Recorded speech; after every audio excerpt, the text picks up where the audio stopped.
Ya, ¿qué pasó? ¿Quieren hacer esta vaina que se llama el podcast? Sí. En realidad yo no sé muy bien de qué se trata. Me han pedido que lo modere. Yo soy Ignacio Aguirre, me dice Nacho, soy el socio fundador de Flip.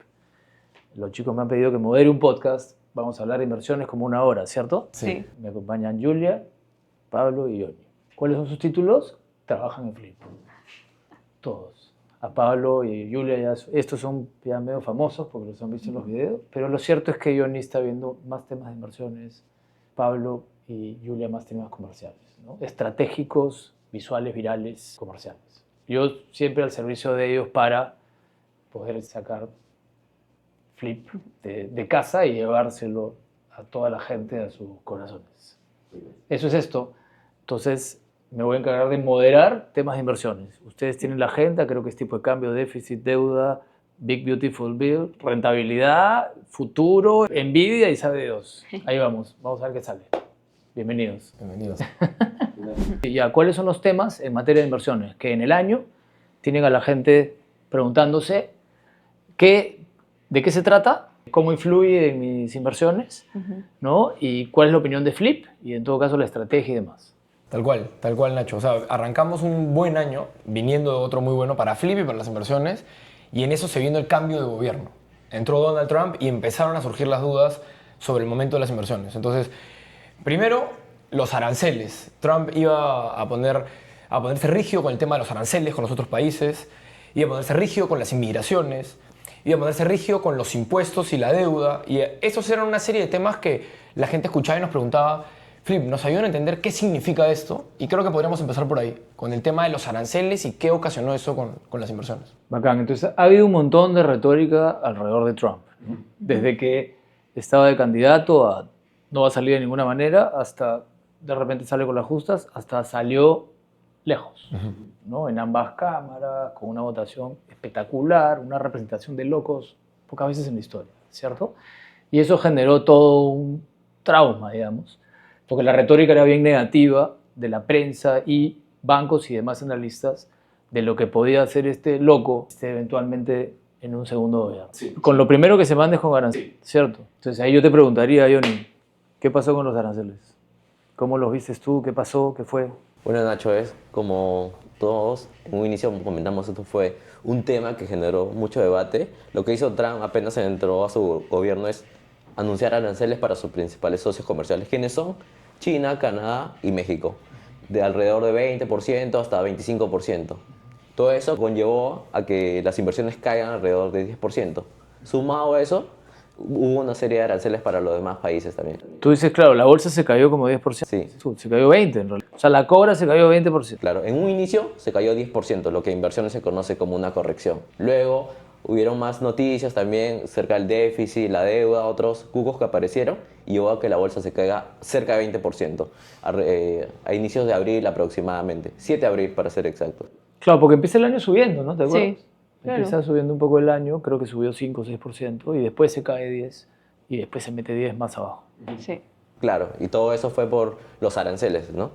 De hecho, es válido mencionar que Estados Unidos cuenta con una de las tasas arancelarias más bajas de la región, alrededor del 2%, y con estos aranceles lo que Trump buscaba era emparejar, ¿no? Hacer la cancha más plana en todo caso, y que Estados Unidos ya no esté con tanta desventaja con respecto a los demás países. Lo que yo veía era que había una retórica del Partido Demócrata, ¿no? Y de los medios que son más de las ideas democráticas que republicanas, y una retórica republicana que no sonaba tanto, ¿no? Porque los medios son más tirados hacia Biden y el mundo de los demócratas y demás. Y la retórica era bien negativa de este loco de Trump está cerrando la economía, ¿no? La retórica venía por ahí, ¿no? Está cerrando la economía. Entonces, claro, si tú te vas a ver la teoría y dices está cerrando la economía, estamos regresando a la edad de la piedra, ¿no? Claro. O sea, justamente el progreso que ha habido por abrir el comercio internacional ha sido espectacular. Cerrar significa retroceder. Significa que mañana vas a tener a un productor local feliz ahí sentadito sin tener que hacer muchas cosas chéveres porque sabes que el de afuera no puede entrar a competirte. Entonces, no te pones creativo en mejorar tus productos y tus servicios, subes el precio y el de afuera no puede entrar. Esa retórica negativa fue mucho más fuerte que la de vamos a aplanar la cancha nos cuesta mucho entrar a todos los países y a nadie le cuesta nada entrar a Estados Unidos, ¿no? Me cuesta 100% entrar a China con mis carros y los chinos entran con 0, ¿no? Entonces, ¿qué termina pasando? O sea, con esa retórica negativa tan fuerte, lo que genera es una incertidumbre tirada para el miedo por parte de la gente. Y eso se refleja un poco en la bolsa, ¿no? O sea, más o menos en marzo, que empezó con los aranceles, y empezó a caer justamente por ese miedo, ¿no? Claro, exactamente lo que tú dices pasó, ¿no? O sea, el 19 de febrero llegó a su punto más alto el mercado. Ya. Luego, con todas las noticias de los aranceles, se cayó 10% en tan solo 16 días de negociación. Y un mes más y llegó hasta 20%, ¿no? Claro, llegó ese día de la liberación, que ya fue... Claro, y ahí pasó algo sumamente importante, ¿no? El Liberation Day, que fue el 2 de abril, si no me equivoco. Al día siguiente sale Trump a decir, suspendo los aranceles por 90 días. Y la bolsa subió 10% ese día. O sea, recuperó el 50% de la caída que había tenido hasta ese momento. Eso yo creo que nos demuestra cómo el mercado puede cambiar las expectativas muy rápido, ¿no?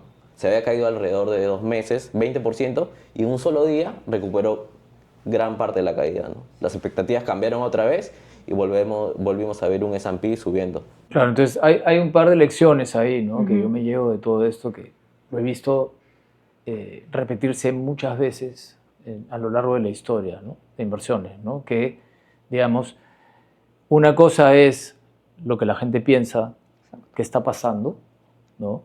Y otra cosa es lo que efectivamente está pasando, ¿no? Porque las expectativas están muy llenas de miedo, como dice Pablo, ¿no?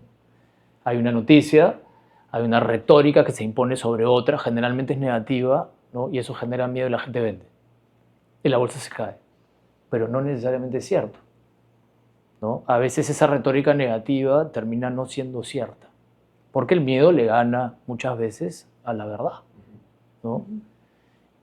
Y esa es una, ¿no? Y la otra es que las expectativas cambian de la noche a la mañana. Eso también siempre pasa. Las expectativas ¡pum!, se voltean. ¿Por qué? Porque entran noticias nuevas al mercado, ¿no? Tú no puedes modelar el mundo, ¿no? Van a entrar noticias nuevas, noticias nuevas, noticias nuevas. Tratándose además de un personaje como el que tenemos al frente, que es Trump, ¿no? Él agarra y dice, oye, esta vaina está horrible. Se me están moviendo los precios de los bonos, se me están yendo al piso, ¿no? Se me está cayendo la bolsa y estoy sintiendo un miedo demasiado exagerado. Vamos a hacer una pausa en 90 días, tranquilos todos, ¿no? Y vamos a ver de arreglar con cada uno este tema, ¿no? Que a mi juicio, dice Trump, es un tema de aplanar la cancha, no de cerrar la economía, ¿no? Y con eso la bolsa regresa 10% en un día. Entonces, otra vez, ¿no? Especular de corto plazo es imposible porque te salen noticias o se generan noticias. En este caso, Trump la genera, ¿no? Sí. La genera de un lado, después la genera del otro, ¿no? Entonces, siempre es casi imposible adivinar en el corto plazo qué es lo que va a pasar. Claro, Nacho. Y sumado a eso, independientemente de que siempre aparecen nuevas noticias, el mercado muchas veces le da otra importancia a otra noticia. En un inicio, el cuco, se podría decir, era los aranceles. A veces pasa que ese tema se resuelve y ahora lo que mueve la aguja al mercado es el tema de la inflación, el dato del PBI.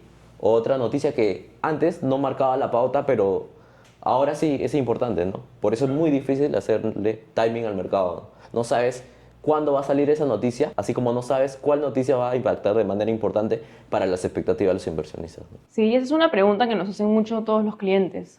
¿Qué hacer? O sea, con tantas noticias y habiendo tenido unos 6 primeros meses del año, con tantas lecciones, nos preguntan, ¿qué hago? ¿Me quedo? ¿Me cambio de fondo? ¿Me salgo y espero? Y estos 6 meses han sido clave para poder incluso mostrar por qué es que nosotros siempre recomendamos no especular. Porque puedes tener un día como en abril en el cual Trump sale con una noticia nueva y de repente dice, no hay aranceles por ahora, y de repente recuperas todo lo que habías caído o la mitad de lo que habías caído en un solo día. Claro. Que si te perdiste ese día, la recuperación puede ser muy dura por tratar de encontrar este famoso mejor día para entrar y mejor día para salir. Claro, al final existe toda esta retórica siempre en materia de inversiones de estar tratando de adivinar lo que va a pasar, ¿no? Me salgo antes de que se caiga, ¿no? O a esperar a que se caiga para comprar barato. Y todo eso es muy difícil que te funcione porque todo eso depende de la noticia que va a salir mañana. Que no existe todavía. Claro, que no la conoces. ¿no? Entonces mal harías en meterte a tratar de adivinar algo que no ha pasado. Sobre todo con un pata como Trump, ¿no? Que te va... Gran parte de estas noticias las hace él, ¿no? Ni siquiera es que te viene algo gratis de alguna crisis política de guerra o política económica de otro país o algún riesgo que explotó, ¿no? Él es el que está generando esta vaina, ¿no? Sí. ¿Qué otra cosa pasó ahí, Pablo? ¿Te acuerdas? O sea, al final esto también generaba miedos de recesión, miedos de inflación, ¿cierto? Porque el tema de las tarifas, ¿no? Me cierro, ¿no? No recibo nada afuera, eso va a generar una inflación. Claro, el principal temor era que llegue inflación, porque el arancel, que es el impuesto a traer el producto, implicaba un precio más alto. Entonces la gente especulaba con que los precios más altos se genera inflación y con eso la economía se podía frenar. De hecho, por eso hubo un dato importante, el cual hicimos un video justo, que fue el PBI está decreciendo, o sea, no está creciendo. Eso significa recesión. Después entras al detalle y te das cuenta que había sido un tema de importaciones que se habían adelantado y demás, ¿no? Pero esa es lo que se fue forjando, esa retórica de nos va a llevar a recesión, y bueno, hasta que llegó la data y vimos que no era tan así, ¿no? Claro, porque el temor de las tarifas es va a cerrar la economía y no vamos a ser tan productivos. A la larga, si tú estás cerrado, haces lo que te da la gana y pones el precio que quieras y dejas de tener el mejor producto o servicio. Y te suben los precios a un producto o servicio más malo. ¿Eso por qué te generaba en ese momento un riesgo recesivo? Creo que tiene que ver con lo que ha venido pasando no solo este año, sino en los últimos años, que ante el riesgo de que la inflación persista, que es el gran cuco que tienen todos los países post pandemia, la tasa de interés, que es el costo del dinero, la iban a mantener alta en Estados Unidos, ¿no? Y venían ya en unas expectativas de que se bajen. Entonces, cuando llega el arancel, te dicen los precios van a seguir, y tú piensas, entonces la tasa ya no va a bajar, o sea, el costo de la plata ya no va a bajar, dices, significa que la economía se podría frenar. Y por ahí creo que venía un poco el miedo de la recesión en Estados Unidos. Claro. Con respecto a eso, ¿no? Esa es esa parte teórica, ¿no? Que dice que cuando hay expectativas de inflación, lo usual es que la tasa se quede alta por más tiempo. Hoy la tasa está alrededor de 4% y no sabes si tenerla por mucho más meses o años puede golpear a la economía, ¿no? Se genera esa expectativa. Claro, es que al final lo que te dicen es, si tú cierras la economía y ya no entran los carros chinos, o ya no entran los carros japoneses a precio huevo, ¿no? Voy a tener que comprar el carro de acá adentro que es más caro. Inflación, ¿cierto? Ese es el miedo inflacionario, ¿no? Y si es que hay inflación, la gente no va a poder comprar tanto. Exacto. No compra tanto, hay recesión. Entonces van a haber precios más altos y va a haber menos demanda, porque la gente no tiene tanta plata para comprar la misma cantidad de cosas a precios mucho más altos. Entonces, inflación y recesión, o sea, estanflación. Ese es lo peor que puede haber, ¿no? Entonces, por eso la bolsa agarra y se mete un hit Así es. de 20% abajo, porque las acciones cuando se caen 20% te están diciendo, yo creo que va a haber recesión. Totalmente. La estadística dice eso, ¿no? Normalmente cuando el mercado cae 20%, lo usual es que sean por expectativa de recesión y que en la mayoría de casos venga acompañada con eso. Claro, obviamente no siempre sucede, ¿no? Muchas veces el mercado se puede adelantar mucho más rápido de lo que realmente sucede. De acuerdo. ¿Y de ahí qué pasó? ¿Qué pasa después? O sea, Trump agarra y dice, van las tarifas, estoy aplanando la cancha, todo el mundo le dice que no estás aplanando nada, estás cerrando todo, al cerrar va a haber inflación y eso va a generar recesión, no van a poder bajar la tasa de interés, que supuestamente ya le iban a bajar, el costo del dinero. O sea, ¿cuándo voy a poder tener un crédito hipotecario de una tasa más baja? ¿Cuándo voy a poder tener un crédito de consumo de una tasa más baja? Ya no voy a poder. Entonces, no me va a alcanzar, ¿no? Esto es un desastre, ¿no? ¿Qué pasó después? Al final pasa lo que siempre pasa y lo que siempre decimos, que Estados Unidos resuelve. Al final sale Trump, llega a acuerdo con sus principales socios comerciales y el tema se resuelve. Lo que incluso en algún momento generó incertidumbre tal que tuvimos una lectura final de PBI negativo porque todas las empresas que importan de otros países se adelantaron e importaron mucho más de lo normal. Entonces tienes un resultado de PBI negativo que, digamos, valida todos los miedos que las personas tenían. Como decía Pablo, nos metemos al detalle y vemos que simplemente son decisiones llevadas por el miedo, pero que realmente la economía americana está creciendo, las personas siguen consumiendo, no ha habido un golpe real a lo más importante en Estados Unidos, que es el consumo. Y después pasan unas cuantas semanas y Trump dice, voy a resolver, que es lo que inicialmente planteaba. Voy a resolver el tema de la inflación, voy a resolver el tema del empleo, voy a resolver que todo el tema de la inmigración y usa estas poses de negociación que pueden verse un poco agresivas para poder lograr la promesa que tiene con los americanos, que es esa. Entonces pasan unos días, hay acuerdo y el mercado rapidito regresa y ya vamos acumulando un crecimiento de más de 7% en lo que da estos primeros meses del año. Claro, entonces es cierto, ¿no? Hay varias cosas, ¿no? Una que yo veo, que lo conversábamos ahora, es que esa retórica negativa se agarra al mercado y lo destroza, ¿no? Y después viene la realidad. Entonces la realidad es, pucha, no hubo recesión, no hubo inflación, ¿no? Entonces la bolsa reconoce que no hay porque empiezan a salir los datos. Entonces una cosa es la retórica negativa y esa expectativa negativa que se genera y ese pánico que hace que la gente venda, y otra cosa es la realidad, la verdad. Y la verdad es que en la medida que iban saliendo los datos económicos salían bien. Datos de empleo, no hay recesión, datos de inflación, no hay inflación o sigue cediendo, en todo caso no hay recesión. Entonces la bolsa empieza a regresar, ¿cierto? ¿Dónde se equivocó ese que vendió? ¿Por qué se equivoca? Si yo te tengo que preguntar, ¿dónde se equivoca el que vendió? ¿Cuál es la tarea que nos enseña esto? Que debió haber hecho esa persona que vende. Uno es lo que dice Julia, ¿no? Los gringos siempre resuelven, ¿no? Dales el espacio y vas a ver cómo resuelven, ¿no? Trump dice, esto se me está cayendo mucho, 90 días, ¿no? Y me siento a negociar con cada uno, ¿no? Y confíen que tenemos poder de negociación. Y empiezas a empezar a cerrar algunos deals, qué sé yo, empiezan a salir las noticias buenas y la bolsa empieza a regresar. Pero, ¿qué otra cosa podrías decir que un cliente o una persona que invierte podría haber tomado en cuenta? Va de la mano con el tema de expectativas de corto plazo. Claro. No le hagas caso al corto plazo. Tú estás invertido en la Cobra, en el Búho, en el Panda, for good. Estás bien perfilado, quédate ahí. Si tratas de ganar a corto plazo vas a perder.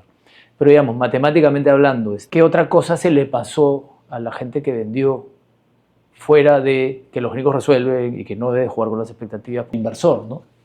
Porque, claro, Flip está ahí contigo de la mano y están nuestros videos y bacán y todo, pero si tú tuvieras que decirle al inversor qué tarea es clave hacer en estas situaciones. Que hay que entender el efecto de la variable de la que estamos hablando, ¿no? O sea, por ejemplo, nosotros creo que vimos que este tema de las decisiones de Trump se politizó mucho este año con los diarios, se polarizó, por así decirlo. La retórica o la portada o la prensa, la noticia que siempre veías era aranceles, destrucción de la economía, por decirte, exageradamente, ¿no? Entonces, uno sin haber contrastado un arancel, cómo le puede pegar a la economía, ya compraba esa noticia y creía que todo se podía ir. Entonces, al final, cuando tú ves los números, ¿qué tanto le pegaba esta balanza comercial de importaciones y exportaciones a la economía de Estados Unidos? Era menos de 1%. Entonces, para una economía que crece a un ritmo de más de 4% al año, al final no era material. En cuanto a, digamos, en materia de importaciones y exportaciones, la balanza comercial, lo que la golpeara este arancel, o estos aranceles, no iba a golpear demasiado la economía, pero la gente de repente pecó en apurarse con lo que escuchaba, sin entender ese detalle a profundidad matemático. Claro, si tú agarras y metías todos los aranceles a la economía gringa así volteados, y sacabas la matemática del PBI, el PBI no se te movía ni 0.3%. Claro. Que es un margen de error. Sin embargo, la noticia parecería que era una cosa mucho más grande. Exacto. Es bien importante meterse a la noticia y entenderla bien, ¿no? La balanza comercial, estás hablando de una parte de la economía gringa muy chiquita. La economía gringa es principalmente consumo. Todo lo que es comercio internacional es chiquitito, ¿no? Entonces, si esto te iba pésimo, no le iba a pegar tanto, ¿cierto? Entonces, más era la retórica negativa y el miedo que la realidad fundamental de lo que podía pasar en ese pedacito de la economía. Y más es la palanca de los gringos de buscar resolver, porque al final tú tienes una constitución y tienes 2 partidos políticos y todos quieren lo mismo. Los gringos tienen claro el tema de la inversión privada, la libertad, crecimiento económico, todos tienen al final la misma preocupación. Acá no es que me voy para allá o para allá, ¿no? Es más o menos, hay un margen, ¿no? Entonces al final siempre terminan resolviendo sus temas. Sí. Porque detrás de Trump no está Trump, hay todo un partido republicano, ¿no? Y si mañana el partido republicano no está de acuerdo con lo que está haciendo Trump, no le dan su respaldo. Y la cosa empieza a fluir para otro lado. Entonces, hay una retórica muy personificada en él, ¿no? Y él es un personaje, pues, sin duda, ¿no? Que se busca la pelea, digamos, ¿no? Pero esa es otra gran lección, ¿no? Magnificar las cosas, ¿no? A veces la noticia es así grandota, pero a la hora que la metes matemáticamente no es mucho, ¿no? Hasta ahí bacán, tarifas, bolsa, no hay recesión, no hay inflación, ahí está el empleo, ¿no? Bacán. Regresa a la bolsa, récord histórico, ¿no? Cada vez que sube un poquito, récord histórico. Sí. ¿Qué pasa con el dólar? El dólar se cae una barbaridad en lo que va del año y empiezas a escuchar otra vez la famosa retórica negativa, ¿no? Se acabó el imperio gringo, ¿no? Es el principio de la destrucción del dólar, ¿no? Hay que invertir en otras monedas. ¿Qué hacemos con el dólar? Al final la cobra, el búho y el panda están invertidos todas en dólares. Claro. Quedarnos en el dólar, obviamente, Nacho. ¿Por qué? Porque los gastos más fuertes se hacen en esa moneda. Si quieres comprarte una casa, un departamento, estás en dólares. Si quieres hacer un MBA, eso está en dólares. O si quieres hacer otro gasto importante, comprarte un carro, está en dólares. Los gastos más importantes están en dólares. Y en ese sentido, y sabiendo que el dólar a lo largo de la historia ha demostrado que es la moneda más estable, es inmaterial preocuparte por los movimientos. Es inmaterial preocuparte por los movimientos que puede haber en el corto plazo con esa moneda, ¿no? Obviamente hay ciertos cucos que pueden aparecer, como ahora, último aparecido, ¿no? Los aranceles, el déficit fiscal, que todo eso ha llevado a que el dólar caiga cerca de 10% en lo que va del año, ¿no? La gente se asusta, obviamente, pero es coyuntural, ¿no? Pero si yo te preguntara, gracias Johnny, si yo te preguntara a Pablo, ¿no? Johnny dice, es porque los gastos son en dólares, entonces tienes que quedarte en dólares, y porque históricamente, pero esa relación del gasto en dólares y los dólares, ¿por qué es tan importante? Si tuvieras que explicarlo. Claro, yo creo que es importante porque los peruanos, que ganamos en soles, pero tenemos siempre como referencia el dólar, somos una de esas economías que siempre juega con las dos monedas. Y ahí siempre hay una tentación o digamos una oportunidad que muchos ven de tomar una decisión con respecto a me conviene más ahora esta y me conviene más ahora la otra. Independiente de qué convenga más, nosotros siempre partimos de la filosofía de pensar que especular con las monedas, teniendo en cuenta que todo el mundo tiene como referencia el dólares y como decíamos la otra vez, todas las personas tienen una moneda en el bolsillo, significa que hay millones de personas pensando al mismo tiempo como tú, que van subiendo y bajando esas expectativas, significa que es impredecible totalmente qué va a pasar con la moneda de aquí a mañana y de aquí a un mes y de aquí a un año. Entonces, partiendo de ahí, no deberíamos intentar especular con la moneda, sino más bien preguntarnos cuál es esa moneda que tiene un respaldo, digamos, mucho más importante que todas las demás, porque hay una que gana por lejos, ¿no? Y ese es el dólar, como decía Johnny. No solo porque, o sea, la gente tiene gastos importantes en dólares no solo porque sí, sino porque hay una historia de 200 años de un imperio que funciona y una capacidad de seguir inventando y resolviendo el mundo que hace que la gente confíe mucho más en el dólar y hace que los banqueros centrales de todo el mundo terminen poniendo sus reservas en dólares. Entonces, no solo hay una historia de 200 años respaldando el dólar, sino que hoy sería una locura pensar que todo el mundo piensa que hay otra economía que puede hacerlo mejor para el futuro, ¿no? Y por eso el dólar va a seguir siendo la moneda más confiable. Claro, al final los peruanos vivimos en dos monedas, ¿no? Vivimos en el sol y vivimos en el dólar, ¿no? Entonces siempre tenemos esa ilusión, ¿no? Porque lo que nos pasa no es que lo busquemos, además. Lo que nos pasa es que tenemos el crédito hipotecario en una moneda y los ingresos en otra, ¿no? Entonces se te mueve el tipo de cambio y de pronto te cuesta más o te cuesta menos. Y dices, oye, esta vaina, ¿cómo va a ser? Si me está costando más mi crédito hipotecario ahora porque estoy en la moneda volteada, ¿no? No va a ser que me siga costando más y me empieza a quitar más de mi sueldo. ¿Y qué va a pasar? ¿No? Entonces cualquier peruano tiene esa vaina en la cabeza y la tiene en la cabeza no solamente porque funciona con las dos monedas, sino porque se mueve. Y el dólar se ha movido un montón hacia abajo. Entonces todo el mundo tiene la pregunta en la cabeza qué hacer. Y Johnny dice, claro, lo que tienes que hacer es calzarte. Tienes que tener tus deudas en la misma moneda en la que recibes tus ingresos, ¿no? Porque anecdóticamente lo que dice Johnny es el dólar va a perder valor contra otras monedas. A la larga siempre le gana a todas, pero anecdóticamente puede perder valor, ¿no? Tú lo que tienes que hacer es estar calzado siempre. Eso a la larga va a poner en valor la inversión que está detrás o la deuda que está detrás de ese dinero, ¿no? Y termina siendo anecdótico también si te costó más ir a Europa este año o no, o si te costó más el gasto de lo que trajiste por Amazon o no, o si te costó más esto o no. Va a terminar siendo una cosa anecdótica de momento, porque a la larga el dólar le va a ganar a todas, Sí. ¿no? ¿Por qué el dólar le va a ganar a todas? Pablo dice, porque es una historia de 200 años, pero si miras para adelante, ¿por qué el dólar? Si yo te pregunto, Julia, ¿por qué el dólar le ganaría a todos a la larga? Porque hay que pensar también qué es lo que hay atrás del dólar. Atrás del dólar tenemos a los americanos, tenemos a las empresas más grandes del mundo, tenemos a la Constitución americana, tenemos a la institucionalidad que permite que las empresas funcionen. Entonces, no son cosas aisladas. O sea, no es el dólar y no es Estados Unidos y no es la bolsa y no son las empresas. ¿Qué tenemos atrás? Atracción de talento, buenas universidades, que tengan la oportunidad de quedarse, que por ejemplo Jensen Huang tenga la oportunidad de ser la empresa más grande del mundo, desde una cosa chiquitita en un garaje, a ser ahora la empresa más importante que nos permite ser más productivos, poder tener incluso hoy en día ChatGPT tiene hasta un asistente que te puede ayudar a hacer más cosas en menos tiempo, poder aportar más valor. Entonces, no es el dólar y no es los factores que hacen que yo pueda tener $1 por menos soles. Es todo lo que hay detrás, todo lo que Estados Unidos nos demuestra siempre que puede crear, que puede atraer y que puede resolver. Entonces, eso es lo que... Entonces, pensar que va a haber otro país, otra economía, que iguale eso e incluso lo mejore en el corto plazo, tal vez es un poco difícil. Claro. Teniendo tanta evidencia detrás, que son ellos quienes siempre resuelven y siempre salen adelante y que nos inspiran a poder hacer las cosas mejores, más modernas, más funcionales. Claro, al final lo que tú dices es que al final el dólar solamente es una base de datos, ¿no? Es una cuenta, ¿no? Ese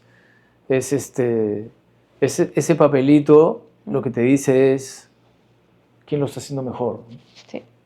¿no? Entonces, si los gringos, pese a todos los problemas que tienen, siguen teniendo un mejor sistema educativo, siguen teniendo un mejor sistema de justicia, siguen teniendo toda esa institucionalidad, ¿no? Que permite que una idea de Silicon Valley llegue a Nvidia, Todo el mundo. a Google, a Apple, tengan las mejores empresas del mundo, otra vez, ¿no?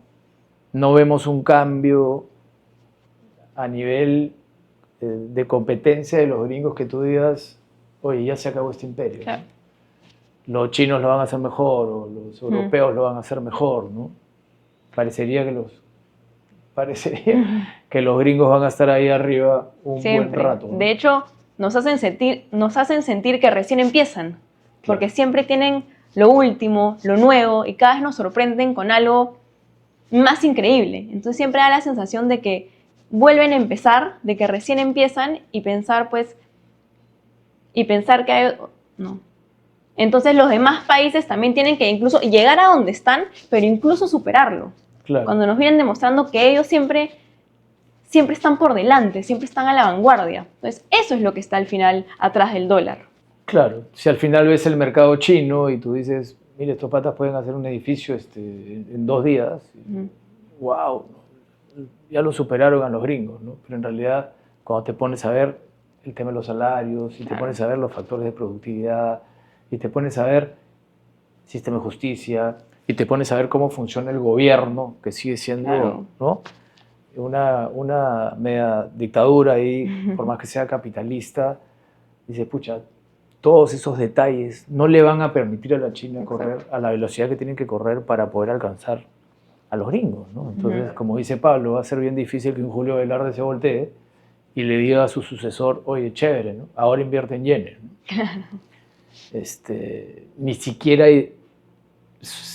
Ni siquiera la tradición de esa reserva que todos tenemos en la cabeza es fácil de romper, ¿no? O sea, es bien difícil de decirle a todos los peruanos, oye, es mejor invertir en yenes que en dólares, ¿no? Porque al final hay esta retórica de, sí, Estados Unidos está yendo al bombo, ¿no? Pero cada sol que recibo lo guardo en dólares, ¿no? A menos que los soles me paguen una tasa mayor, y generalmente eso es un tema momentáneo, ¿no?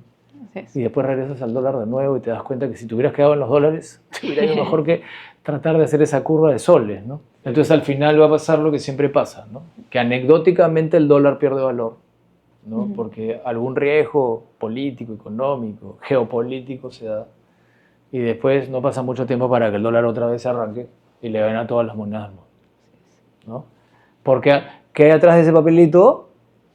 Nvidia, Microsoft, Amazon, los gringos inventando una y otra vez el mundo, como dice Pablo, en los últimos 200 años. No vemos a los europeos haciendo eso, no vemos a los chinos haciendo eso. Los latinos, menos. Entonces, los latinos no sabemos si vamos para la izquierda o para la derecha, ¿no? Cuando en realidad debería haber solo un lugar para ir, ¿no? Entonces, sabiendo eso, digamos, ¿por qué Nvidia sería un factor tan importante? Porque de todas esas, la que es inteligente artificialmente es esa, ¿cierto? Bueno, lo que ha pasado con Nvidia es de locos. En los últimos 3 o 4 años se ha disparado más de 15%, más de 15.000%. Y bueno, lo importante de esta empresa es que todo el mundo la necesita, ¿no? Ese producto, ese chip que ella fabrica, ese chip no solo permite que ChatGPT o otras alternativas se hagan presentes en el día a día de cada peruano, ¿no? Y de todo en general, sino permite que cada vez la inteligencia artificial sea más rápida y perfecta, ¿no? Por ejemplo, Jensen Huang acaba de decir hace algunas semanas que planea insertar un nuevo chip cada año, ¿no? Mucho más rápido y mucho más veloz. Eso genera la expectativa de que cada año la inteligencia artificial pueda crecer a un mayor ritmo, ¿no? Y obviamente van a salir nuevos productos, el trabajo se puede hacer más fácil. Incluso nosotros, en algunos años, por ejemplo, podemos hacer nuestra chamba de una manera más productiva y con menos tiempo. Entonces no solamente son las Google, las Amazon, las Apples, las mejores empresas del mundo están ahí, ¿no? Porque es un país que permite que las ideas se puedan ejecutar a una escala mundial mejor que cualquier otro país del mundo. Y eso lo han hecho una y otra vez por 250 años, como dice Pablo, ¿no? Y ahí están otra vez, ¿no? Sino que además el factor de inteligencia artificial probablemente es el factor de productividad más grande que ha recibido la humanidad en toda su historia, ¿no? Y tal vez, y lo que estamos viendo, si te vas a las últimas revoluciones que han habido tecnológicas y demás, industriales, lo que estamos viendo es nada de lo que viene, ¿no? Es el 1% de lo que viene. O sea, el 99% de la inteligencia artificial no lo hemos visto. Y es lo que viene. Y eso no solamente va para Nvidia y para las personas y para los que están haciendo inteligencia artificial, sino que eso va para todo el sector real. Alguien me decía el otro día, oye, pero solo suben las magníficas, ¿no? Y las otras no. Espérate. Cuando las otras empiecen a ser más productivas, con la inteligencia artificial que hace Nvidia y demás, vas a ver a empresas de valor creciendo a tasas mucho más importantes. Lo que se viene, a mi juicio, es el factor de crecimiento más importante que ha tenido el ser humano en toda su historia, porque no es algo que se va a demorar en llegar a Latinoamérica o a Europa, o ya de repente, no, ya está en el teléfono de todas las personas en el mundo. Ya todos pueden ser más productivos hoy. Entonces lo que viene es eso, ¿cierto? Y eso otra vez, ¿dónde está? En Estados Unidos. Entonces, en la medida que todo eso camine, que es lo que siempre han hecho, el dólar.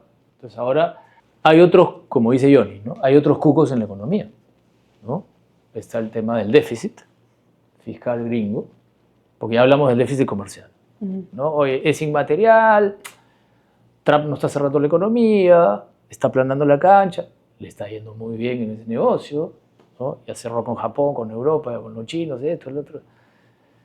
El dólar va a regresar en la medida que sigan demostrando que inventan todo, sobre todo con la inteligencia artificial, qué sé yo, que pareciera que es un factor de productividad más grande que ha tenido el ser humano en sus manos. Está en Estados Unidos, ¿cierto? Pero hay otros cucos, ¿no? Que a la gente la tienen muy preocupada. Estados Unidos tiene un déficit fiscal de 7%, ¿no? Acá en el Perú hay un déficit fiscal de 2.9%. Y sale el presidente del Consejo Fiscal y le dice, cuidado, y primeras planas de todos los periódicos, ¿no? Cuidado con el déficit, 2.9. En Estados Unidos es 7, ¿no? Los gringos tienen una deuda 1.3 veces su Producto Interno. Los peruanos, 30, 35, 40, no pasa de 40. Oye, es una locura la cantidad de deuda que tienen los gringos.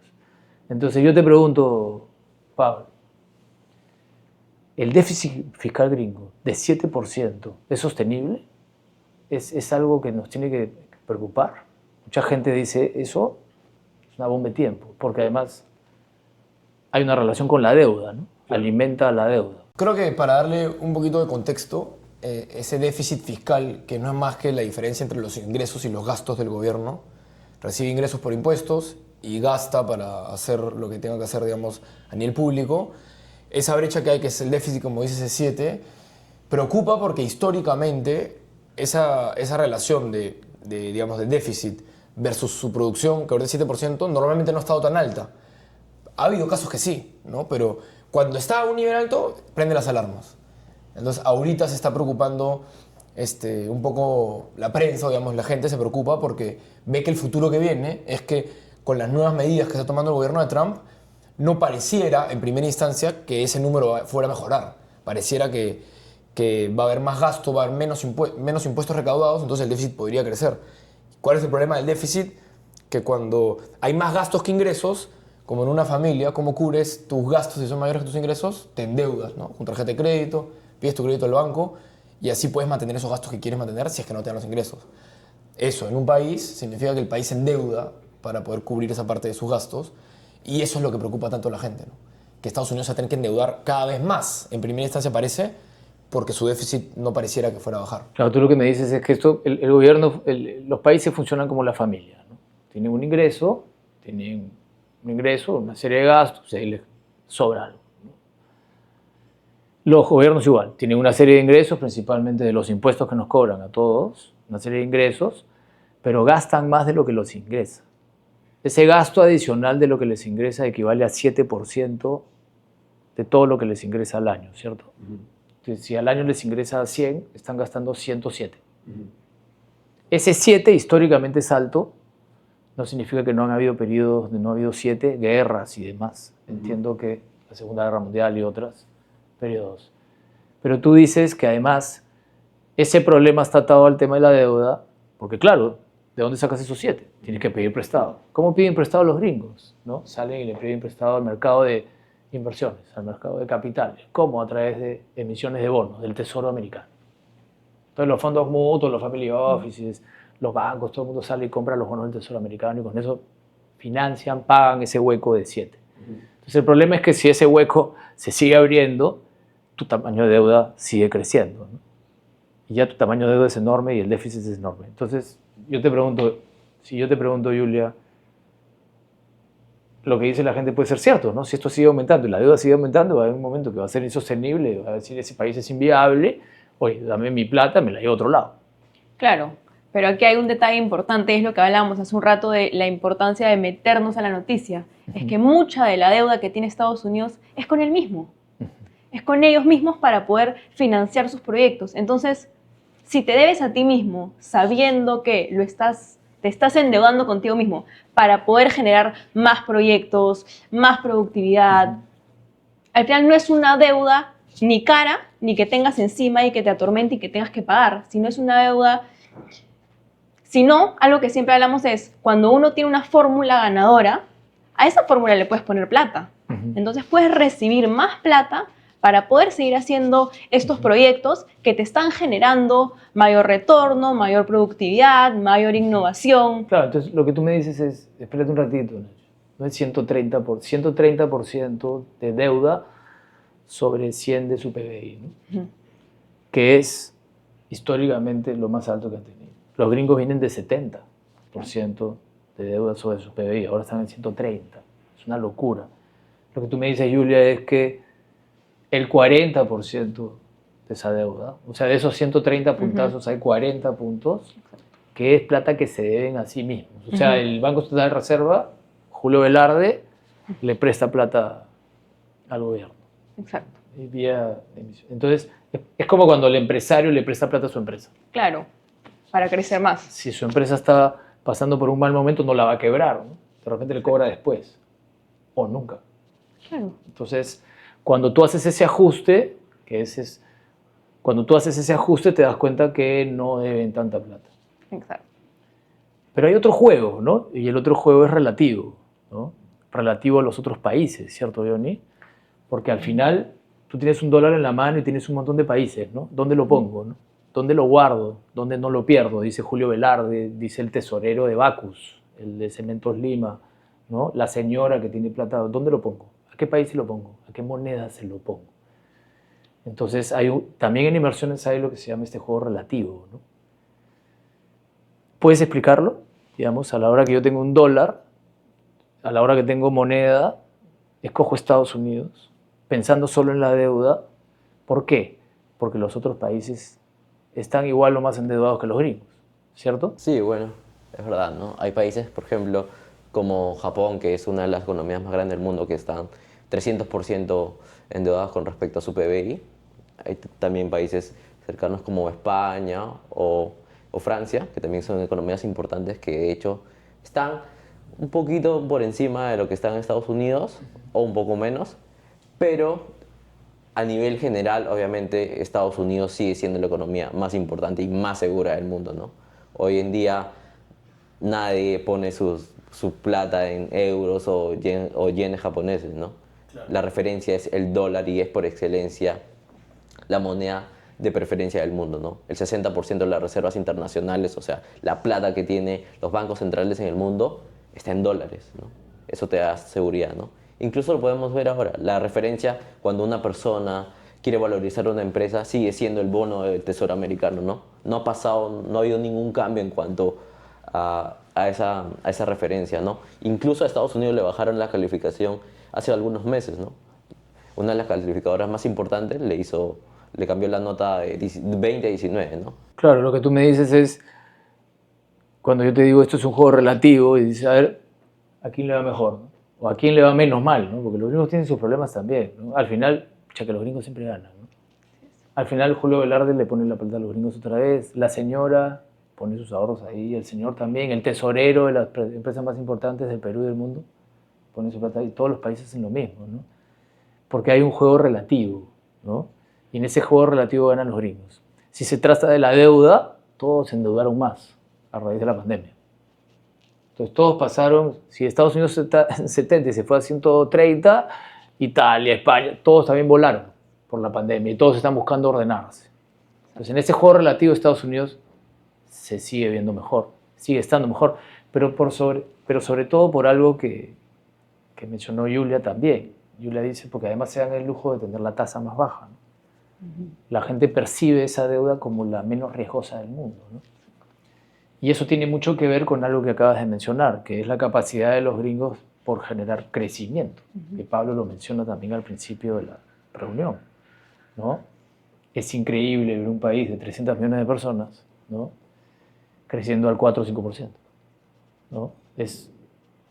Perú crece al 4% y es netamente minero y hay un boom de metales. Y es el país que más crece en Latinoamérica, ¿no? Y los gringos crecen casi a la misma tasa, podrías decir. Y si tú ves los crecimientos de estas compañías y ves cómo crecen las utilidades, no ves eso en Latinoamérica, ni siquiera. Entonces parecería que el primer país emergente del mundo es Estados Unidos. Entonces los gringos, no solamente su deuda es mucho menor de lo que parece, sino que además, si la dejas alta de lo que se deben y todo, sigue estando en mejores términos que los demás, sino que además tienen algo que no tiene el resto, que es un crecimiento espectacular. Y la altísima probabilidad de seguir creciendo a tasas muy importantes. Entonces, no tiene un problema de ventas de esta compañía que es Estados Unidos, no tiene un problema de ingresos, ¿no? Tiene un problema de orden, de gasto, ¿no? Cualquier banco le prestaría plata así si me escucharan mis amigos tradicionales banqueros. Es un tema de orden, nada más. Entonces, en la medida que vayan creciendo, ese déficit se va haciendo más chiquito. Porque lo más potente que hay para una empresa y lo más potente que hay para una familia es el ingreso. Cuando viene el marido a la casa o viene la mujer a la casa y dice, me subieron mi sueldo 30%, te cambió totalmente el problema de gasto, ¿cierto? O sea, la deuda se te hace mucho más chiquita porque ahora ganas mucho más. ¿cierto? Igual pasa en las empresas. Si tú tienes una proyección de crecimiento de 3 o 4% o de 5% y un déficit de 7%, cuestión de nada para que lo mates. Y ya no te tienes que financiar más, ¿cierto? Entonces es cuestión de nada para poder llegar a ese 2.5, a ese 2.9, a ese 2.3. Besant te lo dice, ¿no? El más del tema, ¿no? Te dice, en 3 o 4 años estamos en el 3%. ¿Por qué? Por crecimiento.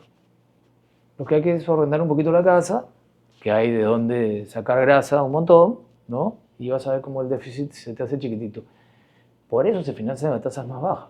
Porque al final estos cracks, como Julio Velarde, como estos tesoreros que están en todo el mundo, conocen ese detalle, que es lo que dice Yulia. Cuando se meten al detalle, ¿no? Como hemos aprendido en Flip a hacerlo, te das cuenta y dices, oye, esta familia que se llama Estados Unidos, esta empresa que se llama Estados Unidos, va a crecer al 3%. 3, se acabó el déficit. 3, la deuda relativo al crecimiento se hace más chiquita. Y casi la mitad es de ellos. Acá no hay un problema. Por eso la tasa del bono del tesoro sigue siendo la más baja. Por eso al final, ¿en dónde están las reservas de todo el mundo? En dólares. O sea, porque al final, esa gente así, como ustedes se meten al detalle, estos patas, estos tesoreros, estos gerentes financieros y demás de las empresas están metidos en ese detalle y terminan entendiendo eso. Que tal vez la prensa no tanto, porque hay una retórica negativa que te genera rating, ¿no? Que hay una retórica negativa que la gente termina comprando por miedo, ¿no? Porque no se han metido tanto al tema. Entonces, en ese sentido, el déficit y la deuda no deberían ser un problema. Es más, como bien decía Julia, ¿no? Las épocas de déficit más grandes gringos han sido las épocas en que más han crecido y han sido las épocas en donde la bolsa más ha subido. Porque le estás metiendo plata, es como que te estás endeudando más para una fórmula ganadora. Lo que te va a pasar es que vas a crecer más, ¿no? Estás agarrando plata, te estás endeudando más y le estás metiendo más plata a la economía. Más. ¿Qué va a pasar? Va a crecer mucho más. ¿Por qué? Porque funciona, ¿no? Si tú le metes plata a una economía que no funciona, la quiebras. Claro. Pero si le metes más plata a una economía que funciona, crece más. Entonces, generalmente, contra más grandes han sido los déficits gringos, más han crecido, más vuela la bolsa y más rápido se cierra. Y eso es probablemente lo que vamos a ver en los próximos años. Ahora, para terminar esta sesión, ¿no? Hay una cosa más de la que no hemos hablado, ¿no? Que es este Big Beautiful Bill, ¿no? Entonces yo les pregunto a Pablo, a Johnny, a Julia, ¿qué es esta vaina? Porque se habla en todos lados. La retórica es súper negativa, ¿no? Todos los demócratas y toda la retórica de la prensa gringa y mundial dicen que esto es lo peor que hay. Y tú escuchas a los republicanos en canales más alternativos y a Trump y demás decir esto es lo mejor que le ha pasado a la economía americana en toda su historia. O sea, es increíble la diferencia de opiniones, ¿no? Entonces yo les pregunto, ¿qué es? ¿Qué es? Y por qué es tan importante hacia futuro y cómo va a repercutir eso en las inversiones de Flip. Bueno, en sencillo, Nacho, es una ley que ahora le va a poner más plata o más dinero en el bolsillo del americano. Ahora van a pagar menos impuestos y a la par también va a haber una reducción en los gastos en el Medicare, que es uno de los proyectos donde la economía de Estados Unidos más dinero destina. Hoy, por ejemplo, representa cerca de 7% del PBI americano, ¿no? Yeah. En general es que Trump está apostando a que la gente va a consumir y el dinero en su bolsillo va a ser mucho más eficiente que estar en el Estado, ¿no? Que es lo que normalmente pasa con el americano, ¿no? Ya, entonces tú dices que van a haber menos impuestos. Y si yo pregunto, ¿qué menos impuestos van a haber específicamente? Quieren darle un respiro, sobre todo al trabajador de la clase media, digamos, al que trabaja en los restaurantes con su propina, a los que ganan entre $100,000 al año aproximadamente. A ese trabajador americano le quieren dar un respiro de impuestos que vienen con impuestos cargados, ¿no? Entonces, quiere reducir Trump esos impuestos. Como decía Johnny, eso le va a permitir al americano poder disponer de más plata en su mano para su vida. Claro, ¿qué pasa en Estados Unidos? Que todos los, como dice Pablo, la clase media, todos los trabajos o la mayoría de trabajos que tienen propinas importantes, tienen un sueldo fijo bajito. Entonces, la parte más importante de su sueldo viene por las propinas, que tienen un impuesto alto, regular. Entonces lo que Trump propone es a todas estas personas que tienen un sueldo de por sí reducido y que su parte más importante y la más fuerte tiene un impuesto alto, quitémosles impuesto, reduzcamos ese impuesto para que estas personas puedan tener más plata y que esta plata entre a la economía. Entonces ahora, este gringo tiene más plata que puede destinar a Nvidia, a Apple, a Google, a Meta, a Tesla o a todas las empresas que, volvemos a lo mismo, lideran el crecimiento no solo americano, sino de todo el mundo. Entonces, teniendo ese dólar en su bolsillo, van a poder destinarlo tal vez mejor de lo que sería volviendo al gobierno. Claro, tal vez la retórica negativa lo que te dice es, oye, necesitamos más impuestos para tener más ingresos, para cerrar el déficit y no tener que endeudarnos más. Y este loco de Trump está haciendo todo lo contrario. Está quitando los impuestos a las propinas, le está bajando los impuestos a la gente que gana $100,000. Ahí va a generar un hueco de $1 trillón en los próximos 10 años. Hasta Elon Musk ha salido a decir que ese bill es una porquería, ¿no? Sin embargo, ya sabemos que la economía, digamos, no funciona muchas veces de manera lógica. No hay esa matemática tan simple, ¿no? Ojalá fuese así. Todos haríamos un modelo y repartiríamos lo que haya que repartir, ¿no? Lo cierto es que cuando ese dólar no entra al gobierno, entra al bolsillo del consumidor. Entonces no se va. Exacto. No es que ahora ya no va a entrar al gobierno, entonces el déficit va a ser así, la deuda así. Esa es la lógica matemática. Esa plata le va a entrar al bolsillo gringo. ¿Y qué va a hacer el gringo? Va a consumir. ¿No? Va a ir al cine, claro, a consumir créditos hipotecarios, viajes, va a consumir. Y si yo tuviera que adivinar, ese dólar en manos de un gringo va a ser mucho más productivo que en manos del Estado. Y tal vez acá los peruanos nos vamos a sentir identificados. Hoy día tenemos tantas trabas burocráticas para desarrollar cosas en el país con nuestros impuestos que el empresario resuelve y o el consumidor o el informal mucho más rápido. No te digo el informal, lo resuelve en un día. ¿No?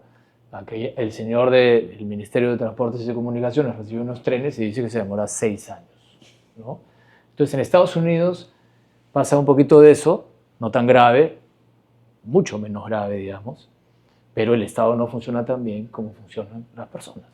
Entonces yo apostaría que ese dólar entra a la economía crece más, el déficit baja, la deuda baja. Eso es lo que me estás diciendo. Sí.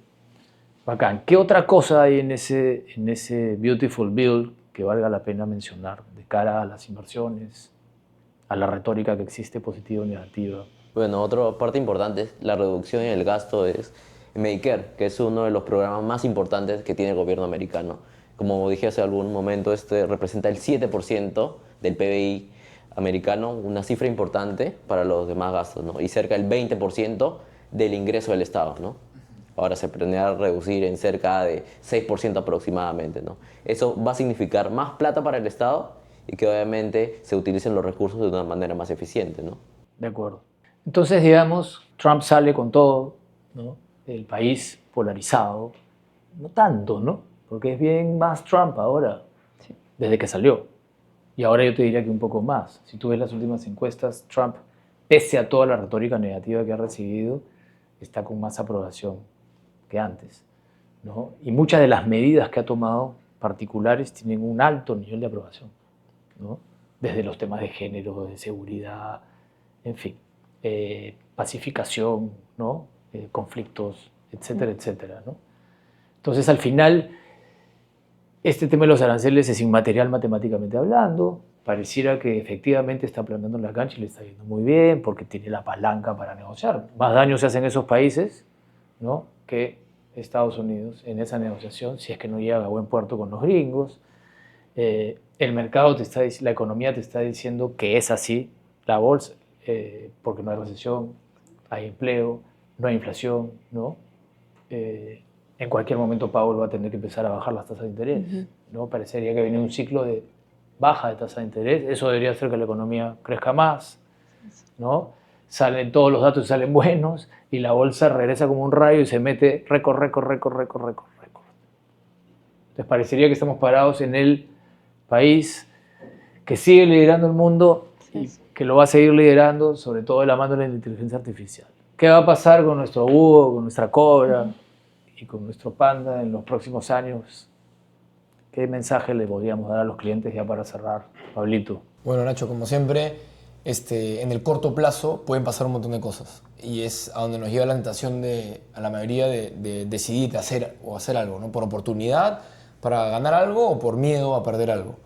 Entonces es importante para nosotros siempre meternos al detalle para entender qué pasó, pero a la hora de tomar una decisión, recordar lo que pasa en la figura grande, ¿no? Y ese largo plazo, en materia de inversiones, es lo que seguimos esperando, lo que ha pasado en los últimos 200 años, que siga, ¿no? Que es que para el mundo de las acciones, por ejemplo, si yo tuviera que hablar por la Cobra, que por ahí nos acompaña, debería seguir caminando como ha venido caminando en estos últimos años por lo que se viene para las empresas gringas, la plata en la mano de los americanos y la productividad que la inteligencia artificial va a meter, ¿no? Si históricamente rinde 10% al año, deberíamos esperar igual o más para lo que viene. Eso por el lado de la Cobra. ¿Tú qué dices para el Panda?